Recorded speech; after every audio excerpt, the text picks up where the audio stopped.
Hello friends, welcome back to my channel. இன்றைக்கி ரொம்பவே ஹெல்த்தியான ஒரு டீ ரெசிபி தான் நம்ம பார்க்க போகிறோம். டீயில் என்ன ஹெல்த்தின்னு பார்த்தீங்கன்னா, இப்போ இருக்கக்கூடிய சுச்சுவேஷனுக்கு நமக்கு இருமல், சளி இது வந்து நார்மலாகவே நமக்கு இப்போ வருது. ஸோ அதுலேருந்து ஒரு பெஸ்ட் ரிலீஃப் கிடைக்கிறதுக்கான ஒரு டீ ரெசிபி தான் நம்ம இன்றைக்கி பார்க்க போகிறோம்.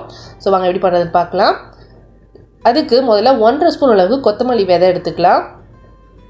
நீங்கள் உரல் இல்லைனாலும் மிக்சியில் கூட இதை ஆட் பண்ணி நீங்கள் அரைச்சிக்கலாம். 1 ஸ்பூன் அளவுக்கு மிளகு, 3 ஏலக்காய், 2 துண்டு இஞ்சி. இப்போ இது எல்லாத்தையும் நல்லா இடித்து எடுத்துக்கோங்க. இப்போ இதில் நான் ஒரு 10 துளசி இலை வந்து சேர்க்குறேன். உங்கள்கிட்ட துளசி இலை இல்லைன்னா கற்பூரவள்ளி இலை கூட சேர்த்துக்கலாம். இதையும் இடிச்சுக்கோங்க. இப்போ இந்த கிளாஸில் நான் 2 கிளாஸ் அளவுக்கு தண்ணி எடுத்திருக்கேன். தண்ணி வந்து நல்லா கொதிச்சு வரணும். கொதிச்சு வந்ததுக்கப்புறமா தான் நம்ம இடித்து வச்சுருக்க விழுதை வந்து இதில் ஆட் பண்ணணும். இப்போ 2 ஸ்பூன் அளவுக்கு டீ பவுடர் ஆட் பண்ணுறேன்.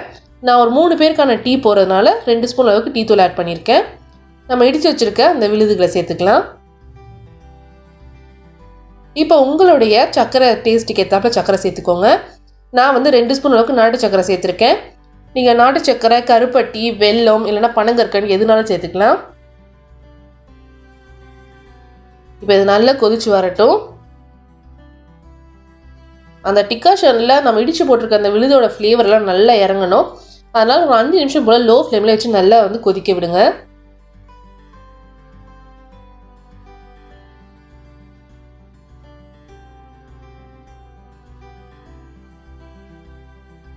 இப்போ நம்ம ஸ்டவ் ஆஃப் பண்ணிடலாம். இப்போ இது ஒரு வடிகட்டி வச்சு வடிகட்டி எடுத்துக்கலாம்.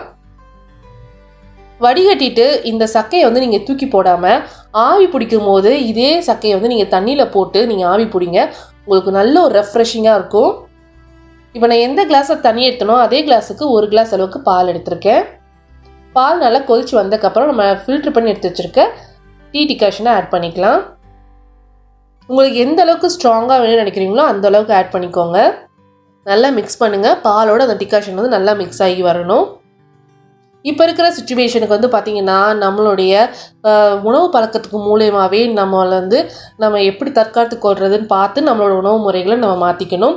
அதனால் எப்பயுமே யூஸ்வலாக டீ போடாமல் இதை மாதிரி டீ போட்டு குடிச்சு பாருங்கள். கண்டிப்பாக உங்களுக்கு ஒரு நல்ல பெஸ்ட் ரிசல்ட் கிடைக்கும். இப்போ நம்ம கிளைமேட் சேஞ்சஸ் வந்து நடக்குது.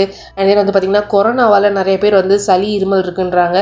ஸோ அதை மாதிரி இருக்கிற எல்லாருமே இதை மாதிரி டீ போட்டு ரெகுலராக குடிங்க. கண்டிப்பாக ஒரு நல்ல ஒரு பெஸ்ட் ரிசல்ட் உங்களுக்கு இன்ஸ்டண்ட்டாகவே கிடைக்கும். ஸோ நீங்களும் ட்ரை பண்ணி பாருங்கள். ட்ரை பண்ணி பார்த்துட்டு எப்படி இருக்குன்ற ஃபீட்பேக்கை என்னோட கமெண்ட் செக்ஷனில் ஷேர் பண்ணிக்கோங்க.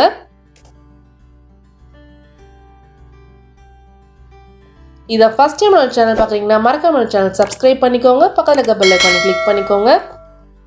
லைக் பண்ணுங்கள், ஷேர் பண்ணுங்கள், கமெண்ட் பண்ணுங்கள். ஸோ எல்லோரும் பாசிட்டிவாக திங்க் பண்ணுவோம். வீட்லேயே இருப்போம், சேஃபாக இருப்போம், ஹெல்த்தியாக இருப்போம். தேங்க்ஸ் ஃபார் வாட்சிங்.